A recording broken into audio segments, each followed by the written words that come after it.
Nabi Adam alaihissalam merupakan manusia pertama yang diciptakan Allah. Adam diciptakan untuk menjadi khalifah atau pemimpin di muka bumi.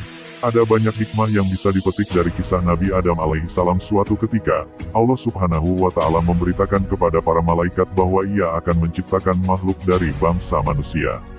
Makhluk ini diciptakan dari tanah di bumi yang nantinya juga akan menjadi khilafah di bumi. Kisah ini terdapat dalam surat Al-Baqarah ayat 30. Ingatlah ketika Tuhanmu berfirman kepada malaikat, sesungguhnya aku hendak menjadikan seorang khalifah di muka bumi. Terjemahan surat Al-Baqarah ayat 30.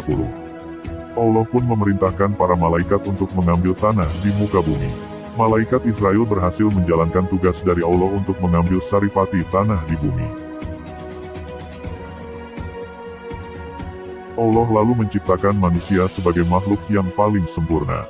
Manusia diberi akal, tubuh, dan jiwa. Allah melengkapi ciptaan itu dengan meniupkan ruh Nabi Adam.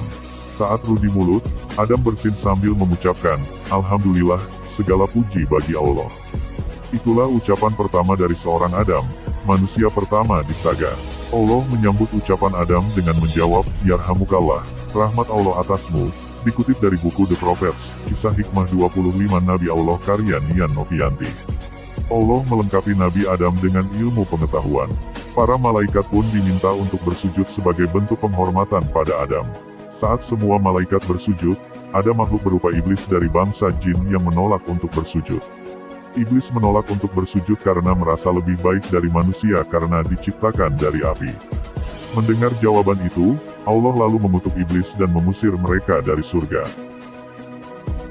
Nabi Adam pun berdiam dan hidup di surga selama beberapa waktu. Suatu ketika Adam merasa kesepian dan Allah pun menciptakan Hawa untuk menemani Adam.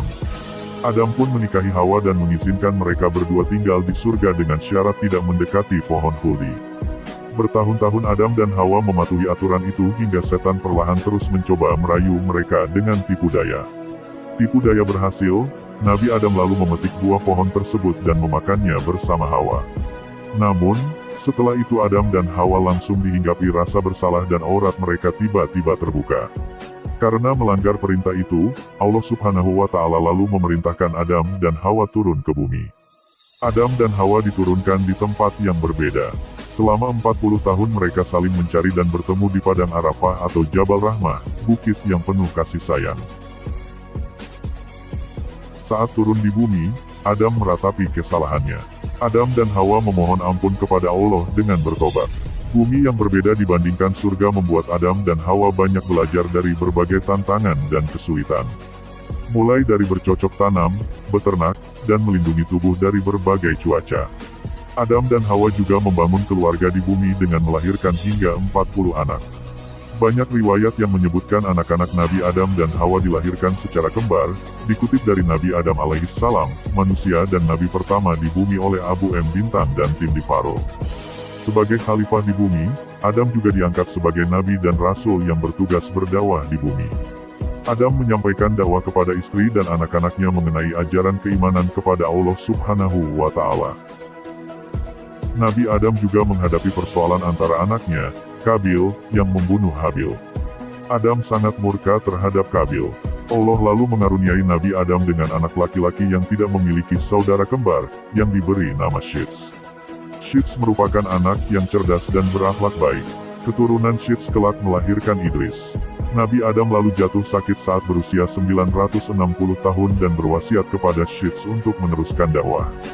Malaikat lalu mencabut nyawa Adam, memandikannya, mengafani, menyalatkan, dan menguburkannya. Dari kisah Nabi Adam alaihissalam ini terdapat sejumlah hikmah yang bisa diambil. Sebagai manusia, sudah selayaknya kita memahami bahwa iblis adalah musuh yang akan terus menggoda hingga membuat manusia sesat. Tugas manusia adalah melawan godaan setan dan beribadah kepada Allah subhanahu wa ta'ala. Allah juga selalu menerima tobat setiap hambanya yang bersungguh-sungguh.